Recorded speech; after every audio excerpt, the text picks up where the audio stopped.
This place is called Horní Maršov.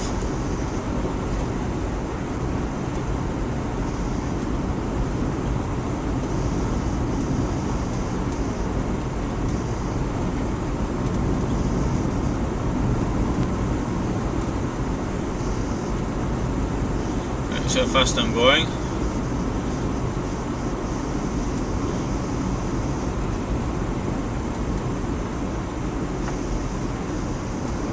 That's under the speed limit.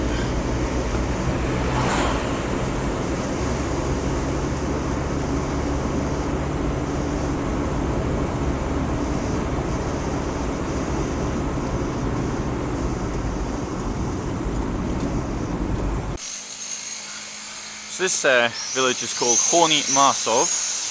It's in the foothills of the Krkonoše, and there we see the sign. Horní Maršov 84, I don't know what 84 means.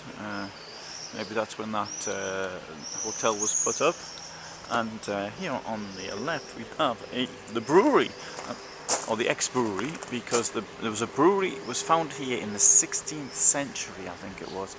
And at its peak in the 19th century could brew 5,300 hectolitres a year. So you get well sloshed on that. And unfortunately in 1942, the building, there was a fire here and it stopped producing beer. Well, I think it was only bottled here or something by then. And then we have the mill, which is no longer a mill. Ceased to be a mill in 1945. Though you think with the size of this river here, it wouldn't produce much power. There's also apparently a trout hatchery here somewhere, but I don't know where. Nice view of the hills. And there's the brewery, the ex-brewery.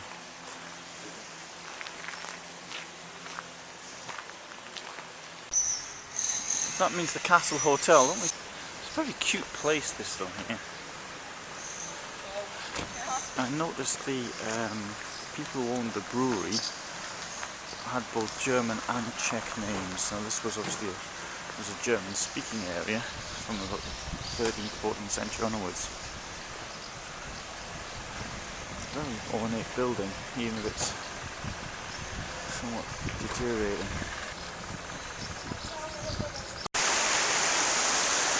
Now this building's the town hall now. It stands on the site where in July 1897 at somebody's house there was a flood, and end of July 1897 that flood carried away the house, and this was built on its site. So it's that old. Johann somebody, I can't remember his surname. And that's been the town hall since 1945.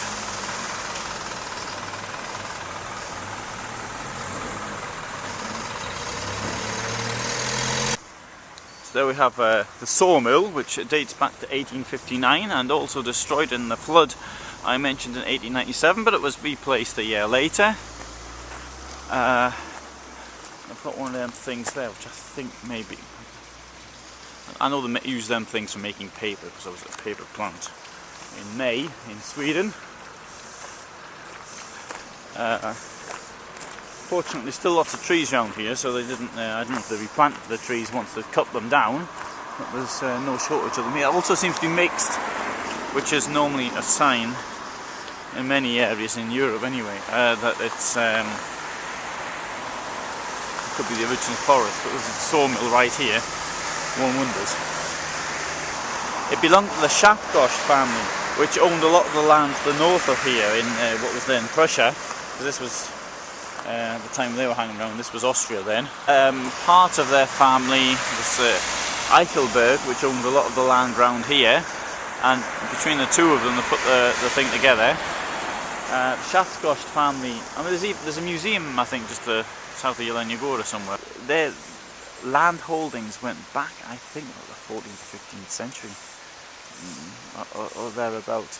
Now they lost it all in 1945 on both sides of the border, on what became Poland and what became the Czech Republic. And the family itself, I believe the line actually went extinct in 1993.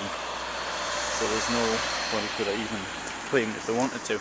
This place here was privatised in 1997. It was nationalised, expropriated, as was all property belonging to Germans in 1945. And as can be seen, it's for sale again. So there's the church of Horní, the Horní Church. So there's a war memorial to the First World War. One thing I noticed, there's no names on it, and it also strikes me that it was possibly bigger. I wonder if there were tablets running around there or something. Of course, the names on it would have been, well, mainly would have been German. Although I did notice Czech names from the 19th century here.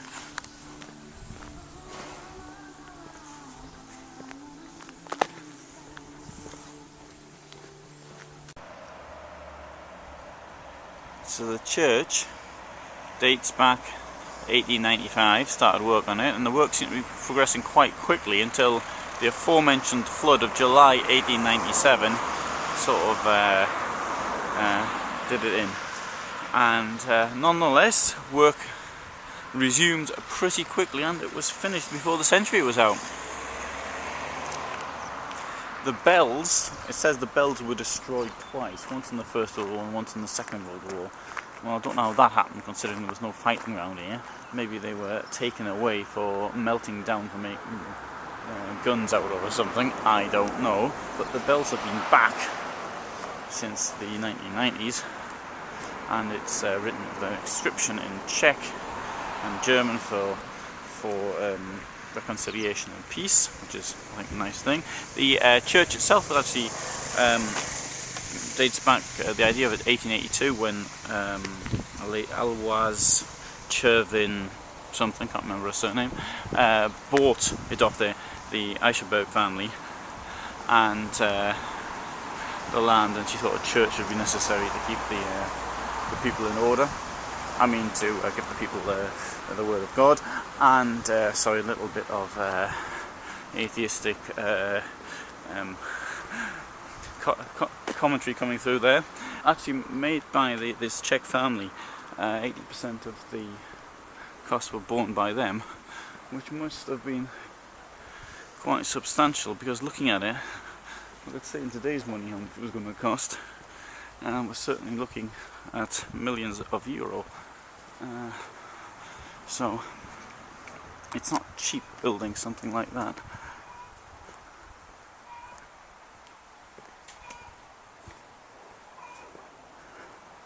So it's now 9:30 in the morning, on the morning of the 20th of July 2011. It's very pleasantly warm, although it's clearly there's going to be a downpour. The air is it's heavy, although pleasant.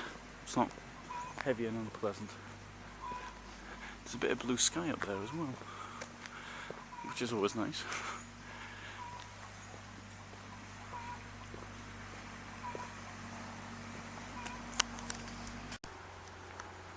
It's a really nice village, this, though, I've got to say. Very pleasant, very unusual architecture there. I suppose quite practical as well. I like a steep roof, so the snow can fall off it. At the same time, it's giving lots of room inside. But most of all, prefer flat roofs, so I do appreciate you can't have a flat roof in a place where it snows so much. Now, you see who organises the television here. This old house has been very nicely done up. I've got a feeling their owners may be from Holland. This one could do with being done up.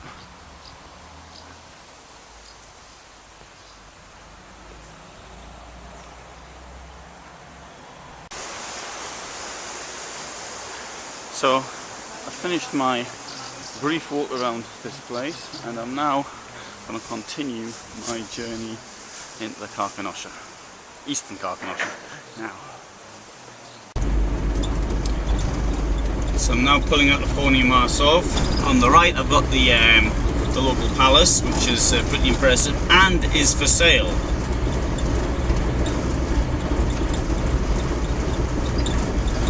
Now I'm going up there into the hills.